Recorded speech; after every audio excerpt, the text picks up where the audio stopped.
கிளர்ச்சிசை ஆகிய 2 நூல்களை எழுதியுள்ளார்.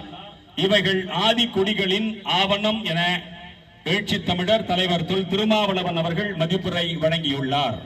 கடந்த 40 ஆண்டுகளுக்கு மேலாக புரட்சியாளர் அம்பேத்கர் அவர்கள் பௌத்தம் தவிய நாக்பூர் மண்ணிற்கு சென்று வருபவர். அதற்கான விழிப்புணர்வு வெகு மக்களிடையே ஏற்றமடைய ஏற்றிருத்த தீட்சாபூமி பயணக்குழு என்பதன் பெயரில் கடந்த ஆண்டுகளுக்கு மாதந்தோறும் கருத்தமர்வுகளை தலைமையேற்று ஒருங்கிணைத்தவர். தனது தலைமையில் காஞ்சிபுரத்தில் இளைஞர்களின் நாக்பரி பௌத்த பூமிக்கு அணிதிரட்டி வருபவர். குடும்பத்துடன் பௌத்தம் ஏற்று பௌத்த ஒழுக்க நெறிகளை பின்பற்றி வருபவர், பரப்பி வருபவர்.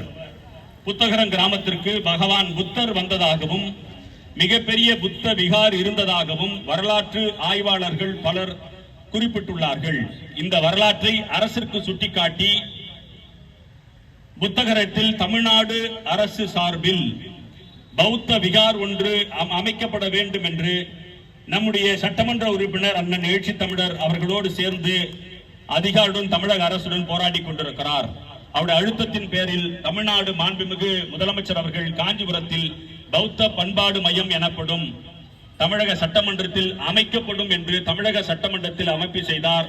தற்போது இதற்கான நிலையெடுப்பு பணிகள் காஞ்சிபுரம் மாவட்ட நிர்வாகம் செய்து கொண்டிருக்கிறது. மாபெரும் நாலந்தா பல்கலைக்கழகத்தின் தலைமை ஆசிரியராக இருந்த தர்மபாலர் பிறந்த ஊர், பல்லவ பேரரசின் இளவரசர் போதி தர்மர் பிறந்த ஊர், பௌத்த பிக்குனி மணிமோலை வாழ்ந்து மறைந்த ஊர், சீன பயணி யுவான் சுவாங் பாஷியான் போன்ற பௌத்த பேரறிஞர்கள் பௌத்தம் பரப்பிய ஊர், 1000க்கும் மேற்பட்ட பௌத்த பள்ளிகள் விகார்கள் இருந்ததாக வரலாற்று ஆய்வாளர்களால் குறிப்பிடப்பட்டுள்ள ஊர் காஞ்சிபுரம்.